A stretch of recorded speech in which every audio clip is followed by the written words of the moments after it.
townships.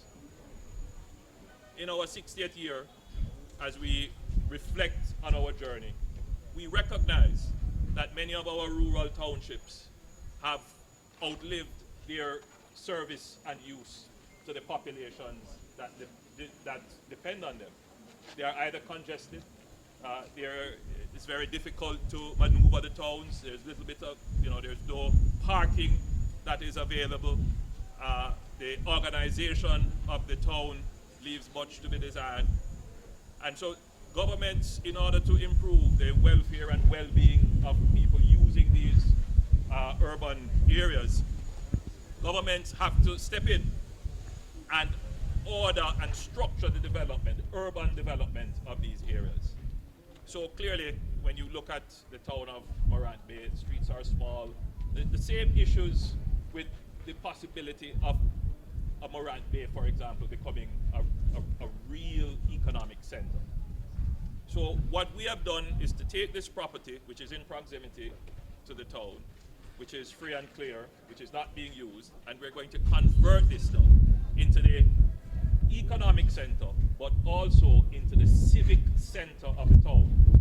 Because when the foundations were laid for our society, in terms of our civil administration, we divided the country into counties, then we divided the counties into parishes, and then each parish would have a capital town, and in the capital town you would have the municipal authority and all the other civil services that would represent the government within each municipality. That has fallen away in many instances, and it really speaks to a kind of breakdown into the civil administration of the country.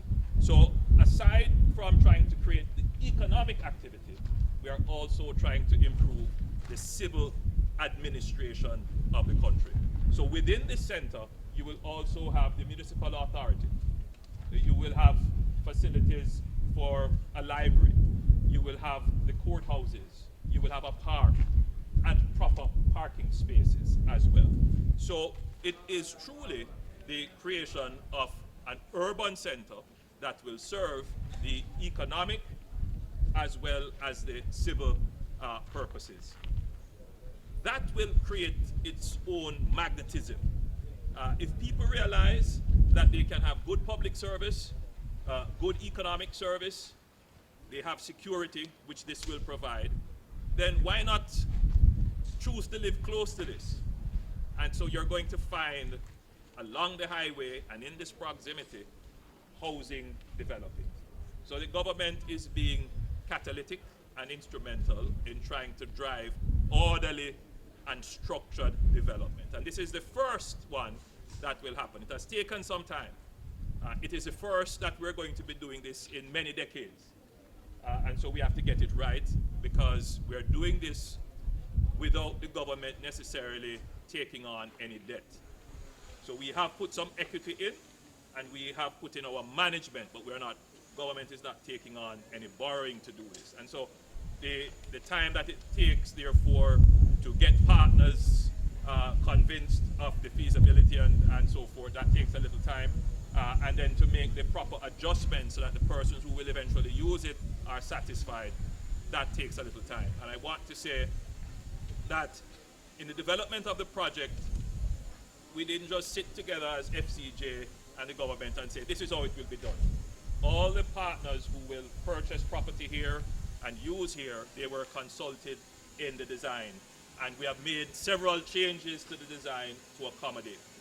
As I toured and as I was speaking with the NWA, the issue of traffic flow is a main concern.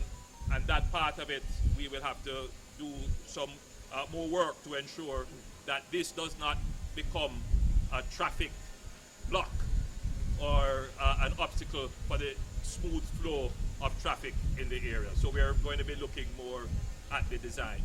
So I'm very pleased to see finally that work has started. I wish to say to the contractors, China Harbour, and say so publicly, that for some time now, it has been bandied about that St. Thomas is a forgotten parish. It has indeed been the case that St. Thomas is the parish of, I would like to say, revolution instead of rebellion. This is the parish which sparked a change in how the colonial powers administer the affairs of the country. This parish long deserves the attention that it is now getting.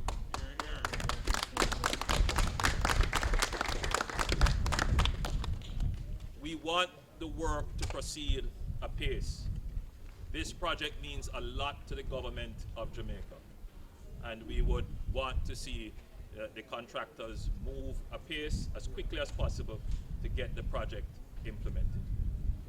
It will mean quite a bit for the people who will work here, for the people who will be providing the technical and material services here.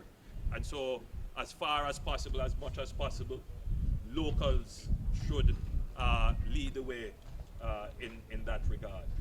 So, with those few words, I would ask Chairman of the FCJ, Tanny Shirley, if he would want to just give a little bit more detail as to what will actually be constructed here. Mr. Shirley. Good afternoon.